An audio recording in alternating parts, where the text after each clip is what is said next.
Hello everyone, welcome back to the channel. Welcome to the second episode of the podcast with Raj. So, in this podcast, we have called Mr. ArshGoyal as the guest for the podcast.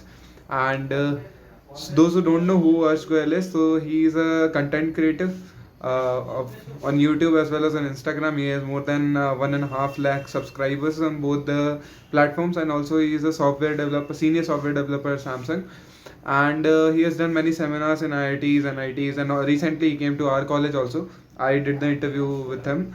So in this podcast we have discussed about all the things, like what a person should do when he enters an engineering college, or about what a student should do in their 11th and 12th. Should they focus on coding and all this, since it's the era of digitalization, and skills matters more than the degree, as it's there in the internet. So we have talked about that also, but that what they should focus upon, and after coming to college, what the students should do, what they should do in their first year, second year, respectively, in their till their third year, fourth year, and is extracurricular activities important for students in their engineering college. So, and also we have got to know about his life journey, about his college life, about his schooling life, and how he got into NIT without preparing for JEE Mains and JEE Advanced. So, I think that you will gain a lot from this podcast, and I hope you like this podcast. If you like this podcast, do share it to all your friends and families, so that they can also gain knowledge in it. And there's one request from you before starting this podcast.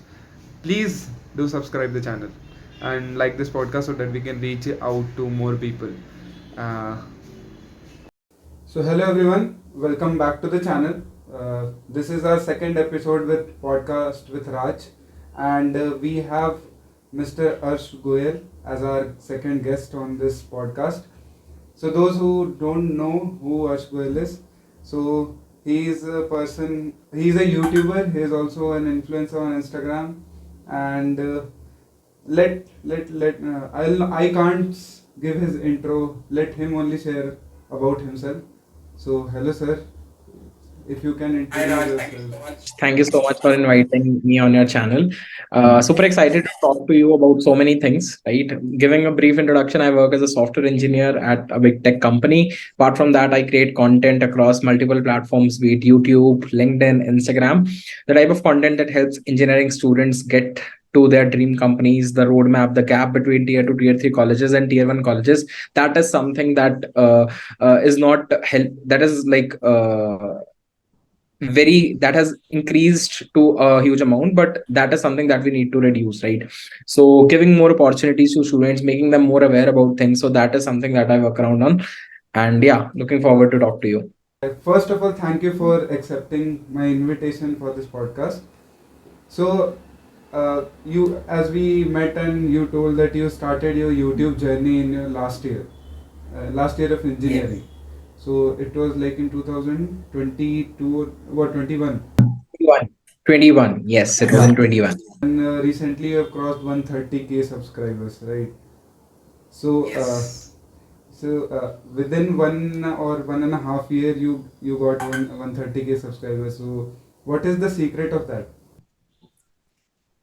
It's secret. The one term, it like you might have heard it from everyone, right? So it's consistency. So you need to be consistent if you're creating content. So you need to talk to your audience. Your audience should recognize you. Your audience should know ki, yeah, this is something that I am getting value out of. So the overall aim with which the channel was started was to add value to somebody's life. And if you're adding that value to people, definitely people would come to you. People would seek your guidance. And if you're adding value, and you will grow a long way. So that was the main ideology, main thinking. That's why it has grown. But most of the people, what they do, they'll make content only on YouTube, right? Like Instagram, now people have shifted to Instagram. Either they do short form or they'll do long form. But you are consistent in both the ways. I've seen like on Instagram also you have crossed 130k.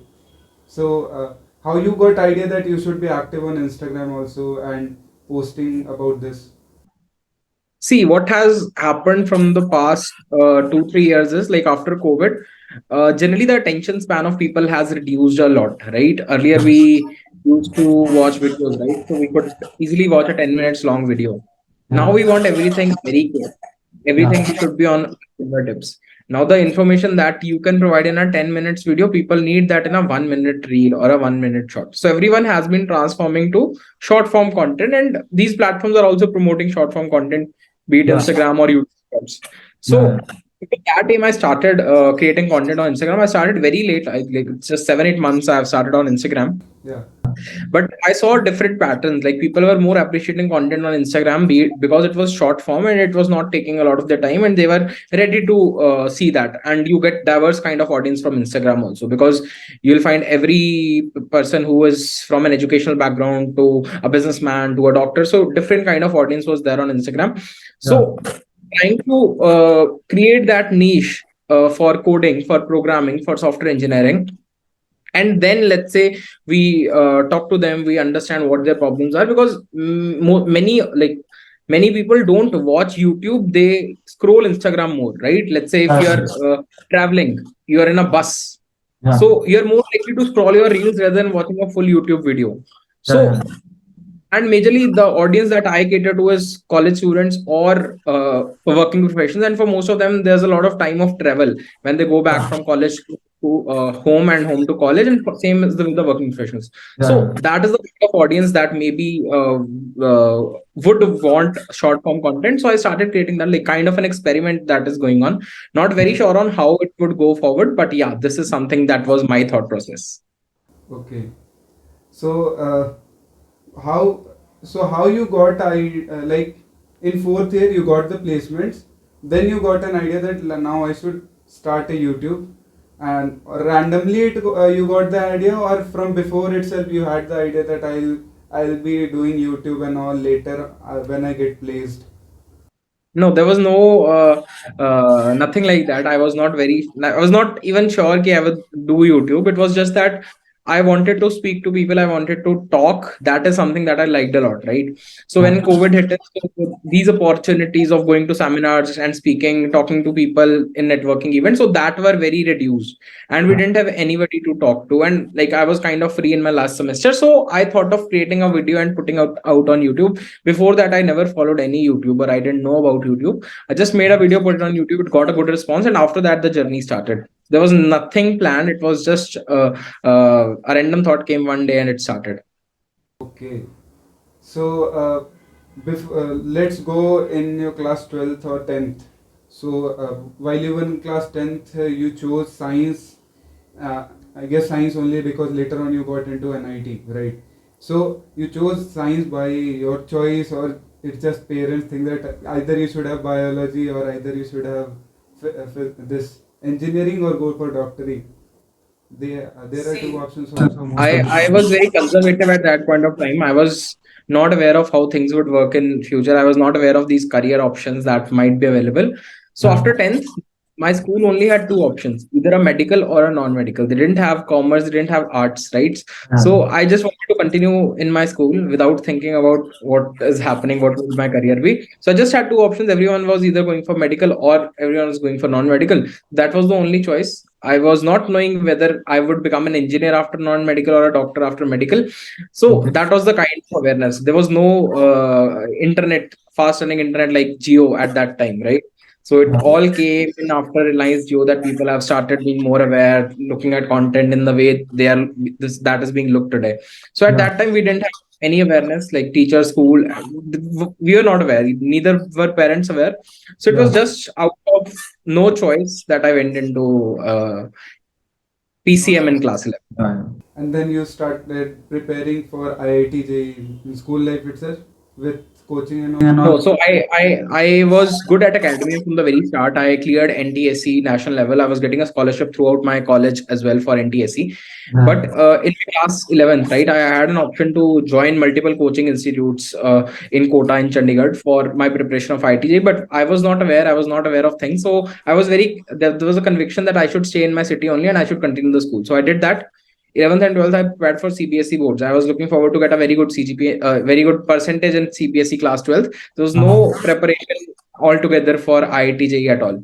So I didn't prepare for IIT no coaching institute, nothing. It was just that I was very good at NCRTs. I was very good at what CBSE would ask, right? So on the basis of that, I got around 97% in CBSE class 12th, and along with that, like I was very good with these subjects with respect to your board curriculum, right? So Yeah. now everyone was giving these competitive exams, be it IIT or be it VIT, Triple E, BitSat or so. So I also just filled out these forms, and I got a good rank in JEE mains. But I was not still not very sure I should go for engineering or I should go for something else. I gave exams for bachelor's in science also in multiple colleges and multiple universities in Punjab. So I'm particularly based out of Punjab, so I was not very sure of, but yes, so I got a good rank in JEE mains. I didn't apply for counseling itself, but then there was something, I even took an admission in some bachelor's of science in agriculture. I was not very sure of how things would go, right? Because in that area, like this, that is a very hyped up option. You can go for this Bachelor of Science in Agriculture. You definitely have a good career. Yeah. But things turned out, and I applied for, let's say, DOSA counseling. I had a good rank. I got electronics in NIT Jalandhar, and I pursued that. So that was it. It was totally random, nothing pre-planned, nothing I was knowing. I was not aware. So that is something that the story lines up in. So you got good rank in JEE mains. So after that you didn't thought that I should go for JEE advance also or something. I gave JE Advanced. I gave JE Advanced also. JE Advanced Okay. also I got around like I got a rank of around 9,000 to 10,000. Right. So I was not getting any good branch anywhere. I was getting ocean engineering or something like that. So Yeah. that I was not sure of. And that too not closer to my house. Yeah. So I dropped that for JE Advanced. So I didn't go for JE Advanced. Through JE Mains, I was getting electronics in multiple colleges in and around Punjab. So I worked around and I finally landed in NIT Jalandhar. But it's nice that without going into any coaching and all, and just you were studying from NCRT and you got a good rank in uh, JEE main. Conviction was to get the best marks in CBSE boards, right? If even if you study the best for CBSE boards, you have everything on tips from NCRTs. You can Yeah. easily crack JEE. This is what I have learned from my experience, right? That there, like, at least for every physics, chemistry, and maths, at least 30 to 40% exam you can attempt, even if you have studied only NCRTs, for sure. You can get good marks. Yeah. Even if about chemistry, so you can attempt even 60% paper if you are good with NCRTs. So that was the case. I was very good with NCRTs. I was very good with board preparation. So wasn't like the rank was not very good. That's why I got electronics. But yeah, I managed to get electronics. Okay, so after you have counseling, now it's decided that you are going for engineering. So you had some expectation that my college life will be like some new movie, there will be entry and all or something, or it was just a normal that I am going to college just to study. No, it was not like that. Zero expectations. I was a kind of a person who thought that I don't have any talent, right? I was not good at dancing, singing, or extracurricular. So I was thinking what I would do in college. So Yeah. there was zero expectations. My parents would have even considered going for a bank job Yeah. after college. But Okay. things turned out. I was not aware of what coding is, how to start writing a code. So in the very first year, I got to know about programming languages and things like that. So I was kind of afraid with whether this is something that I would like to do or not. But going forward, I started a club in my college where we took seminars. We taught students on how things could go around, how you can get placed into a company, how you can learn different development technologies, be it Android, machine learning, artificial intelligence, web development. How Yeah. can you build your career in that? Did multiple internships. So things turned out and finally it happened, right? There was nothing planned. And this is the story with everyone, right? Everyone might be feeling as if they are not worth it or they don't know how to do things, whether they would be able to cope up or not. There are a lot of questions in our mind when we start, but it's just that we should start, and we should start with a conviction ki yes, I can do it. Then there's a plethora of opportunities. You will find opportunities in every way, every field that comes in front of you. So there's nothing like there's dearth of opportunities or you should not be confident, right? Because you're just at the beginning of your career or your beginning of your college. Yeah. So there are a lot of risk taking opportunities that you can take. Going forward, let's say 10 years down the line or 15 years down the line, you might not have those risk taking capabilities, but in within college you have nothing to lose, right? So you can definitely try on multiple options, you can try on multiple opportunities. So that is something that I would advise. Okay. So you told that you started a club and then you all taught other juniors or your fellow mates about some of the topics, right? So, but how do you learn all of these? Like, So see, at that point of time, like if I talk about YouTube, right? So there was no much content available on YouTube. Like you won't find a lot of content on YouTube. So there was a website known as Geeks for Geeks. So at that point of time, that was very very famous. Now also it's famous. So I used Geeks for Geeks for studying concepts, reading blogs, solving a lot of practice questions on their platform. Like at that point of time, competition was also less as compared to now. Now people have solved a lot of problems. At that point of time, I think I have solved around 450 questions, and I was decent enough in data structural algorithms. So that's how it started. After that, I was selected for a Google DSC lead. So there's a competition, there's a program by Google for setting up development student clubs in colleges. So I was selected as a lead for my college. And throughout that, like they used to teach you a lot of technologies, be it Explore ML, be it Cloud, be it Flutter. So through that also I attended many of their workshops. I got to understand how these technologies work.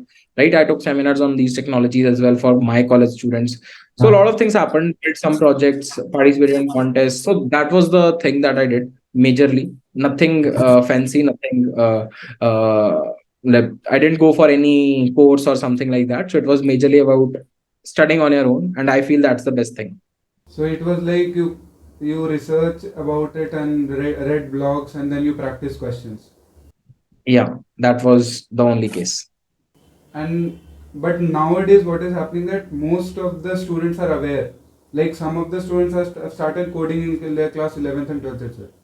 Like one of my friend, what he did, he was like, I was sure that I won't get into any NIT or IIT, so I didn't prepare only for JEE mains and all.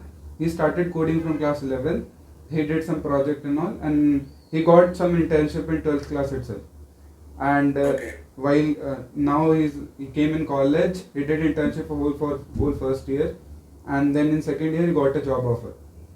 Okay, but there are some students who are only preparing for JEE Mains, that their first goal is that let's get into some good college, but somehow they won't don't get into good college and end up landing in a tier 3 college. So what you would suggest for them? See, if you have an opportunity, right, your class 11 and 12, starting like learning code is not tough. It's not like if you'll not start from class 11th, you won't be able to learn. Class 11th and 12th, what people study is PCM to get into a good college. Getting into a good college is not only about placement, right? It is all about the network that you build. If you're in a good college, let's say you're in an IIT, so the people around you would be high potential, high caliber. The type of work that they're doing, the competition that you will see there, the type of like mindset you will see there is not there in tier 3 colleges. And the fact is your peer group or your network affects you a lot. Even if you're good at something, right? Even if you are very good at something and you have five people around you doing nothing, whereas you are not good at something, you have five people around you doing very good in their fields. So you are impacted by it. Said no, you are the average of five people around you. So you become how people are around you. So try getting into a good college. It definitely has advantages, be it in terms of opportunities, be it in terms of network, be it in terms of guidance. If you have like if you can study coding in class 11th and 12th, definitely you can study that PCM also. Give 2 years fully into PCM, get into a good college. You still have a lot of time to learn coding, get into a good company, do freelancing, whatever you want to do, you can do it. Just get into a good college. That should be the first open. If you don't get into a good college, then also there are multiple different opportunities available. Then you should think, right? Don't just think in your class 11th only ki I should like skip college and I should just do freelancing. Maybe that is somebody's priority, but overall, if I see from a larger perspective, that might not be very good. Yeah, yeah. So for general people, you should first focus on your 11th and 12th, then get into a college. Try to get into a good college. Otherwise, you come into college, then you start whatever you want to do. Yeah, because see, a person starting in class 11th and a person starting in first year in a tier 3 college, it's one and the same thing. Maybe a person doing in class 11th might get some freelancing work in first year or second year, whereas you will learn in first year and second year. In your third year, you both will be at an equal stage, right? So you don't need to worry about that. Okay. So let's say a person joined in first year. Okay, he learned one or two languages in first year. He little bit he enjoyed his life, exploring what is happening in college, how is college life and all. In second year, he got some little bit serious. He learned HTML, CSS, JavaScript, and now he's like, should I do internship for front end development and all, or should I go for back end also, or should I go for DSA? What to do? So, what would you suggest? So it's like whenever somebody wishes to start, right? What we advise is to first of all know the basics and fundamentals of coding. Let's say he should know how exactly loops work, how exactly conditional statements work. He should be very, very comfortable at all this because these are the tools that he'll be using going forward throughout his life if he's in a software career, right? So you should be very good at your fundamentals. That is one. Then you should improve upon your problem solving. When we talk about problem solving, you sit for solving a problem, you spend 1 hour 2 hours to understand and write down the solution, right? That problem solving approach will help you build your mindset ki you can tackle bigger problem at scale. Yeah. So focusing on problem solving, when I say problem solving, it's majorly data structure algorithms, right? Yeah. So how you can give 3 to 4 months at least dedicatedly to data structure algorithms, improving your problem solving skills, that will help you build your mindset. And after that, maybe you can go for any technology, be it web development, front end, back end, whatever you want to do, you can Yeah. do it. First 5, 6 to 8 months, depending on student to student, you should give to fundamentals of coding, you should give to data structure algorithms, then go for any technology learning. Okay. So, first learn a language, then learn DSA properly for like let's say 6 months, and then go for any development. But True. Very. DSA, there is one question that which development to do, Android or web? That's also one of the most important questions that people have. See, generally people look for ki which has more scope, right? Should I go for web development is that has more scope, or should I go for Android that has more scope? So both of them have equal scope. The idea with which you should start is I will learn this and I'll be the best in this. Be it web development or Android development, there's nothing wrong in doing web development or Android development. Both are equally good. Pick anyone and try to be the best in that. You have plethora of opportunities in both the fields, right? So you don't need to worry about that. Just pick it according to your choice, your interest area, right? You can explore upon, maybe let's say for attending, by attending a workshop or by attending a seminar or by attending some YouTube video for Android and for web development, see where your interest lies and what fascinates you more, and you can go accordingly. Okay.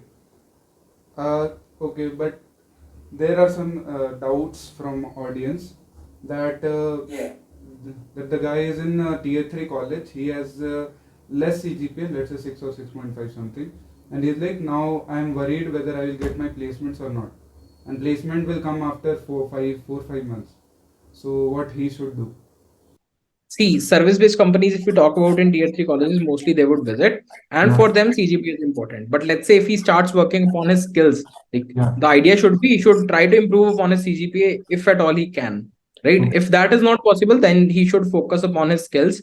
He should be very good at front end, back end, whatsoever technology he's working on, he should be very good at, and start applying for internship opportunities in startups. Early age startups, not very big startups. Once you do that, then you can like get an internship opportunity, work for them, understand if this is something for you, and you will get a full-time opportunity for sure from them if you will work good, and you will have that considerable experience also. That experience would be far better than your CGPA if I talk about startups, right? So when you talk about on-campus placements, you might face difficulties because companies have a certain criteria for CGPA, but you can get these placements off campus through multiple startups if you are like very consistent and if you are determined you will need a placement and you want to study. Yeah. But how to get off campus placements? How to get an off campus placement is like, see, there are, firstly, if your target is big tech companies like Google, Microsoft, Amazon, right, or Walmart or any of these companies, so they have multiple different challenges or multiple different hackathons, coding contests that they conduct throughout the year. I do share about all of them on multiple platforms, be it Telegram. So you can get to know about all these programs and you can participate. Pattern here is also data structural algorithm 60 to 70%, then there might be some development or something, right? So 60 to 70%, again it's DSA. Once you do that, Secondly, let's say startups, right? So when I talk about startups, so there are two kinds of startups. One are big tech startups. Let's say unicorn startups like Zomato, Swiggy, Urban Company, Misho, Cred, Grow, right? So these kind of Yeah. startups, for them, they prefer somebody who is very good at development. So, but they are very choosy to select candidates. They have multiple different rounds. So if you're not very good at, aim at startups which are relatively newer, who have lesser headcount.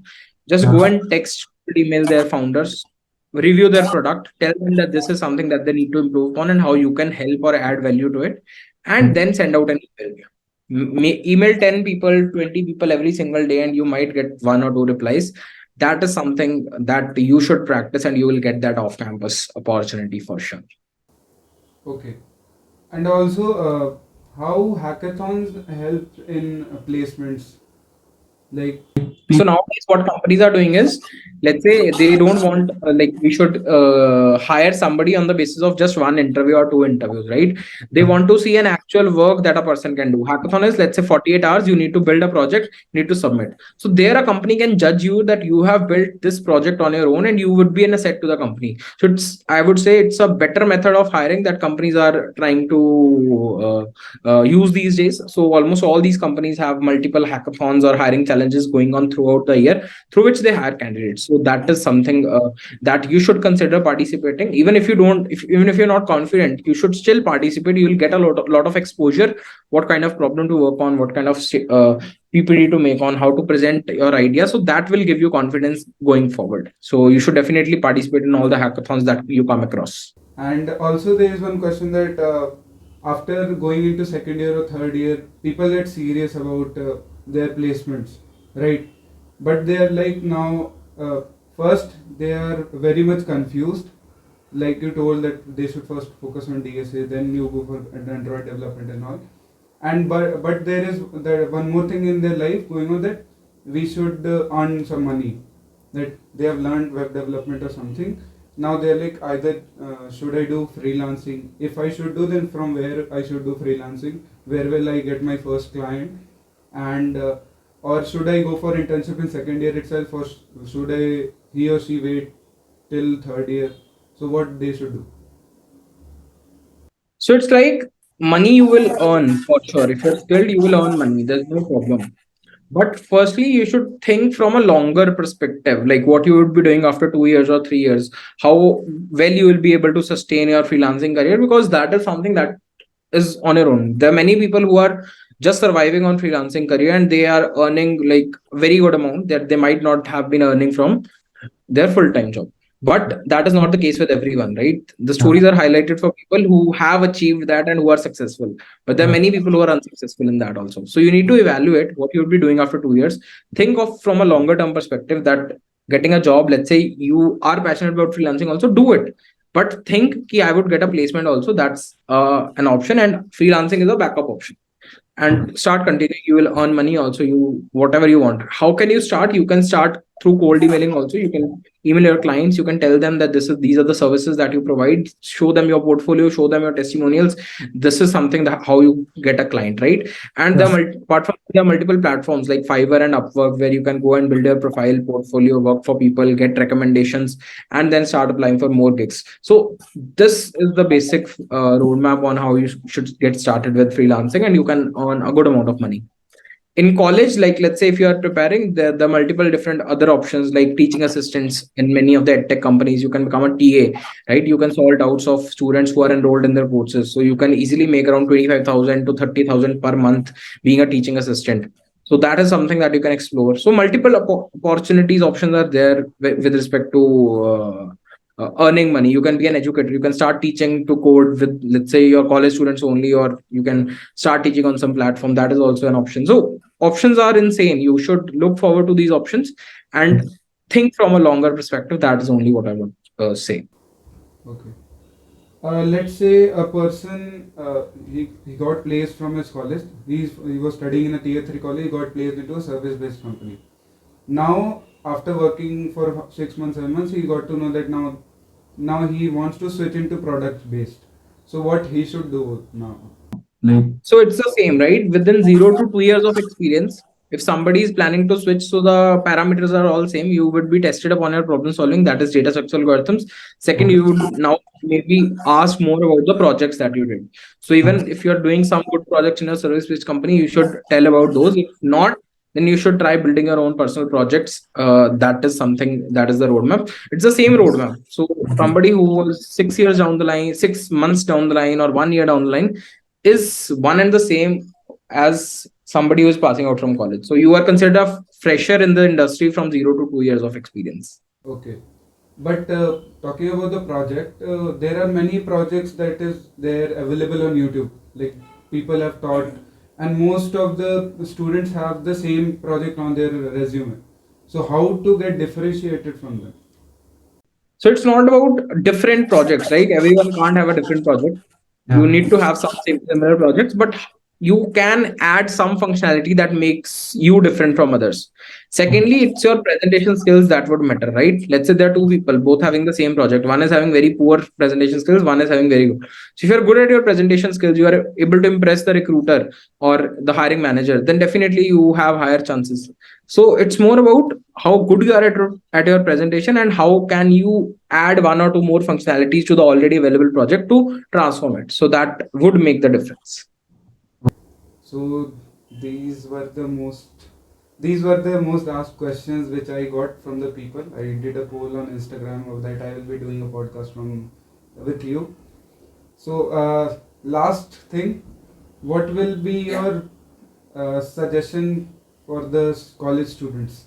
What they should definitely do in their college life, and they should not do in their college life? The suggestion would be, the first thing is you should enjoy your college life, right? That is very important. Like we have talked about data structure algorithms, freelancing, XYZ, right? But enjoying your college life is also very, very important. So first thing, do that. You should have time. It's not about you should go and study 24 hours. No, that's not at all the case. You should enjoy your college life. Then, and whenever you're studying, study hard. Whenever you're enjoying, enjoy hard. That should be your ideology. Focus upon your skills. That would take you forward in the longer term. So make sure you learn something valuable, use that to build something, and definitely there's no dearth of opportunities. So this should be there in your mind always, right? So thank you so much for coming to this podcast and giving us so much valuable things. And yeah, thank you for joining and giving. Thank you so much for inviting on a channel. It was lovely talking to you. Okay, thank you, sir.